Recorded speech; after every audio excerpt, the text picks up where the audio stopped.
बे पासे breaking news अवां खे ॾींदासीं नाज़रीन। इस्लामाबाद एयरपोर्ट तां क़ानूनी कार्रवाई मुकम्मल थियण बाद नवाज़ शरीफ़ लाहौर वञण लाइ जहाज़ ॾांहुं रवानो थी वियो आहे। नवाज़ शरीफ़ एवनफील्ड ऐं अल अज़ीज़िया रेफरेंस ख़िलाफ़ अपीलूं बहाल करण जी दरख़्वास्त ते सही करे छॾी आहे। नवाज़ शरीफ़ जी क़ानूनी टीम ॿिन्ही रेफरेंसिस ख़िलाफ़ अपीलूं बहाल करण जी दरख़्वास्त तैयार कई हुई। अहम ख़बर खां अवां खे आगाह कयूं पिया। इस्लामाबाद एयरपोर्ट तां क़ानूनी कार्रवाई मुकम्मल थियण बाद नवाज़ शरीफ़ लाहौर वञण लाइ जहाज़ ॾांहुं रवानो थियो आहे। नवाज़ शरीफ़ एवनफील्ड ऐं अल अज़ीज़िया रेफरेंसिस ख़िलाफ़ अपीलूं बहाल करण जी दरख़्वास्त ते सही करे छॾी आहे। नवाज़ शरीफ़ जी क़ानूनी टीम ॿिन्ही रेफरेंसिस ख़िलाफ़ अपीलूं बहाल करण जी दरख़्वास्त तैयार कई हुई। अवां खे नाज़रीन आगाह कयूं पिया। इस्लामाबाद एयरपोर्ट तां क़ानूनी कार्रवाई मुकम्मल थियण बाद नवाज़ शरीफ़ लाहौर वञण लाइ जहाज़ ॾांहुं रवानो थी चुको आहे। कुछ देर में नवाज़ शरीफ़ इस्लामाबाद एयरपोर्ट खां लाहौर तरफ़ रवानो थींदो, जिते हू लाहौर जे इक़बाल स्टेडियम में जलसे खे ख़िताब कंदो। इस्लामाबाद एयरपोर्ट तां क़ानूनी कार्रवाई मुकम्मल थियण बाद नवाज़ शरीफ़ लाहौर वञण लाइ जहाज़ ॾांहुं रवानो थियो आहे। नवाज़ शरीफ़ एवनफील्ड ऐं अल अज़ीज़िया रेफरेंस ख़िलाफ़ अपीलूं बहाल करण जी दरख़्वास्त ते सही करे छॾी आहे। नवाज़ शरीफ़ जी क़ानूनी टीम ॿिन्ही रेफरेंसिस ख़िलाफ़ अपीलूं बहाल करण जी दरख़्वास्त कई हुई। अवां खे नाज़रीन आगाह कयूं पिया। नून लीग जो क़ाइद ऐं अॻूणो वज़ीर आज़म नवाज़ शरीफ़ 4 सालनि खां पोइ पाकिस्तान पहुची चुको आहे। क़ानूनी कार्रवाई मुकम्मल थियण खां पोइ लाहौर ॾांहुं रवानगी लाइ जहाज़ तरफ़ रवानो आहे। इस्लामाबाद एयरपोर्ट तां क़ानूनी कार्रवाई मुकम्मल थियण बाद नवाज़ शरीफ़ लाहौर वञण लाइ जहाज़ ॾांहुं रवानो थियो आहे। नवाज़ शरीफ़ एवनफील्ड ऐं अल अज़ीज़िया रेफरेंसिस ख़िलाफ़ अपीलूं बहाल करण जी दरख़्वास्त ते सही करे छॾी आहे। नवाज़ शरीफ़ जी क़ानूनी टीम ॿिन्ही रेफरेंसिस ख़िलाफ़ अपीलूं बहाल करण जी दरख़्वास्त तैयार कई हुई। अवां खे आगाह कयूं पिया। नाज़रीन, इस्लामाबाद एयरपोर्ट तां क़ानूनी कार्रवाई मुकम्मल थियण बाद नवाज़ शरीफ़ लाहौर वञण लाइ जहाज़ ॾांहुं रवानो थी वियो आहे। इन हवाले सां वधीक ॻाल्हि ॿोल कयूं था। ज़ुल्फ़कार गुरामाणी लाइन ते मौजूदु आहे। जी ज़ुल्फ़कार, आगाह कजो, इस्लामाबाद एयरपोर्ट तां क़ानूनी कार्रवाई मुकम्मल थियण बाद नवाज़ शरीफ़ लाहौर वञण लाइ जहाज़ ॾांहुं रवानो थियो आहे, छा तफ़सील आहिनि?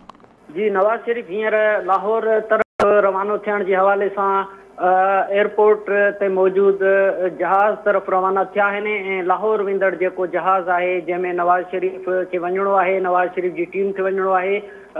नवाज़ शरीफ़ हींअर स्टेट गेस्ट लाउंज मां उन तरफ़ रवानो थियो आहे। नवाज़ शरीफ़ हिते इस्लामाबाद एयरपोर्ट ते जेकी इमिग्रेशन जा मामला हुआ उन्हनि खे उकलाइण खां पोइ हींअर लाहौर तरफ़ रवानो थियण जे लाइ इस्लामाबाद एयरपोर्ट जे अंदरि स्टेट गेस्ट लाउंज खां जहाज़ तरफ़ रवाना थिया आहिनि। उनखां अॻु हिते नवाज़ शरीफ़ जेकी दुबई खां हिते पहुता हुआ, नवाज़ शरीफ़ पासपोर्ट जेको नवाज़ शरीफ़ जो हुयो उन ते पाकिस्तान पहुचण जे हवाले सां इस्लामाबाद एयरपोर्ट ते मोहर लॻाई वई। बायोमेट्रिक जा जेके मामला हुआ उन हवाले सां बि नवाज़ शरीफ़ उन रूम में विया जिते बायोमेट्रिक कई वेंदी आहे ऐं उनखां पोइ इमिग्रेशन जा जेके मामला हुआ उन में नवाज़ शरीफ़ हर कमरे में विया। इमिग्रेशन जा मामला उकलाइण खां पोइ स्टेट गेस्ट लाउंज में नवाज़ शरीफ़, इसहाक़ डार ऐं उनखां पोइ जेका क़ानूनी टीम आज़म नज़ीर तारड़ जी सरबराही में मौजूदु हुई उन्हनि सां नवाज़ शरीफ़ मुलाक़ात कई।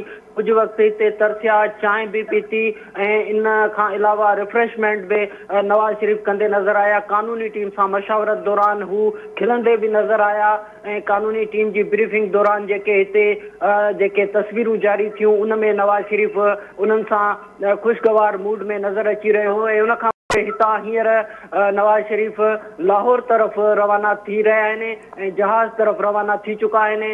जॾहिं त इमिग्रेशन जे हवाले सां ॿुधाए पियो वञे त बाक़ी जेका नवाज़ शरीफ़ सां गॾायल टीम आहे, सियासी अॻुवाण मौजूदु आहिनि, मीडिया जी टीम मौजूदु आहे, उहे लाहौर एयरपोर्ट पहुचण खां पोइ इमिग्रेशन जा जेके मामला आहिनि उन हवाले सां उन्हनि खे चयो आहे त उहे उते उकलाईंदा।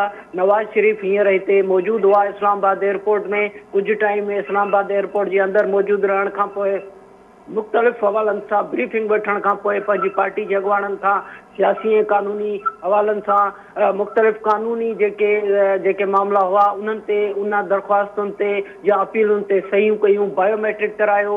एयरपोर्ट ते इमिग्रेशन जा मामला उकलाइण खां पोइ हींअर लाहौर तरफ़ रवाना थियण जे लाइ जहाज़ तरफ़ रवाना थी चुका आहिनि। ठीकु आहे ज़ुल्फ़कार, वॾी महिरबानी इन हवाले सां तफ़सील ॾियण जे लाइ।